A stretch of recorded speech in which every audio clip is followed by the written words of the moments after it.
Jack, Jack. Fishy, John. Yeah, hold tight. Coming in.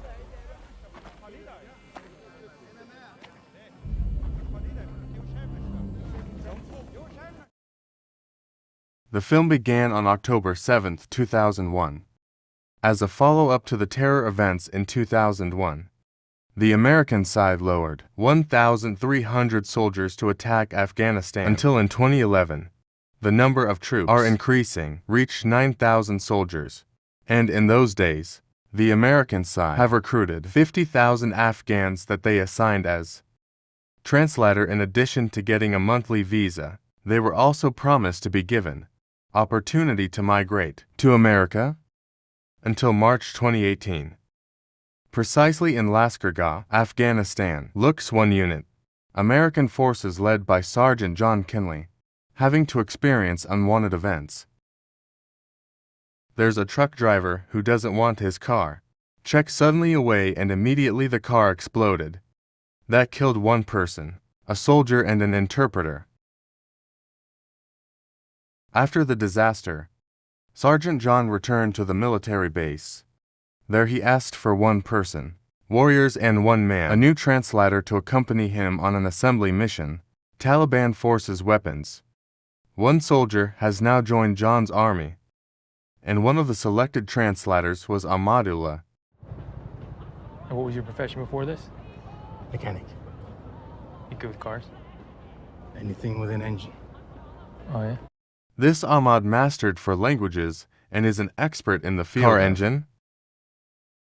The first mission carried out with Ahmed was to come to a crowded residential place, population where there is a building that has become the target of American military forces. Sergeant John immediately ordered his soldiers to check out the venue, yet they found nothing because they got inaccurate information. John didn't want to waste his time with this inaccurate information, and according to him, information from the center is uncertain. He went to his boss for more guidance. Accurate again. Then his supervisor says, "Do it your way only." Then John met Declan O'Brady. There, Declan. Give you an idea. Person he should be looking for, because that can get information. Then John showed Ahmad a document. Until the night, they also do surveillance of a person named Faraj. When confronted to Ahmad, turns out Faraj recognized Ahmad and threatened to kill his family because he was branded a traitor. But Ahmad did not feel panicked and immediately conveyed offer from John.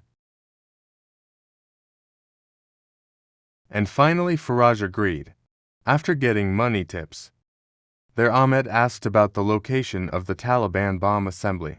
Then Faraj told him to locations he knew. این لباس برای یک جزیره خرد و گرمدار کرایه بس. امروز دیگش میتونی چیز مقبول برات بخری. By getting a fairly accurate information, the next morning, John's troops have prepared to conduct strategy mapping of the short path. The first route. Then there, a soldier named Hadi, he is also an interpreter, advised against passing through the short path for the reason, severely damaged roads, because it's gonna take a while. John also agreed with Hadi's opinion. They finally rushed off. Skip over. In the middle of the journey, Ahmed asked John to stop the car. According to Ahmed, Hadi has trapped them, because it's actually the short track that they're going to. Before that it turned out well, just hear it. John immediately told his soldiers to keep an eye on the surroundings. Then Jesse's drone saw the Taliban car that was moving towards and would slaughter, minus one of them. The next day, they continued their journey, until arriving at a mine. Because it felt like something was wrong, they checked and secured the place. Ramadan key event personnel opponent coup. While checking, Jessa found a myriad of weapons, and John found for people building a bomb.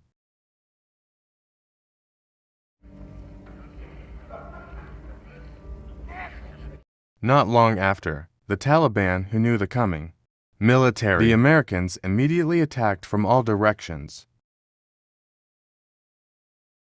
But damn, the car that they were driving suffered a broken tire, so they had to run into the forest. Then there it looks. John was very sad that all his members were killed in the act of the shootout just now.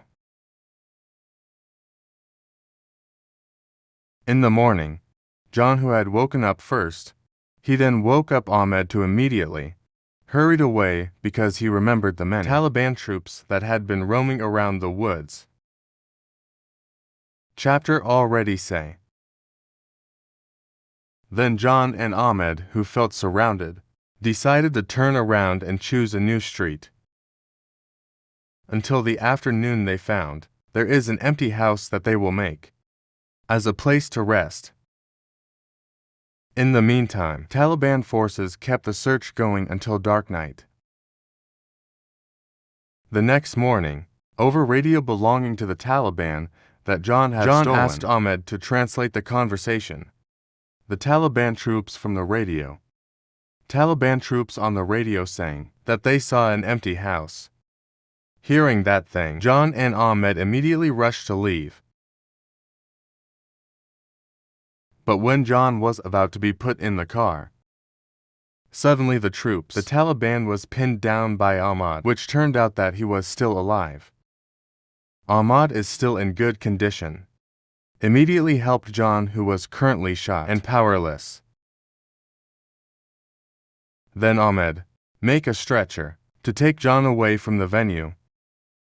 Ahmed also walked along the Afghan mountain path to avoid the Taliban troops that were everywhere.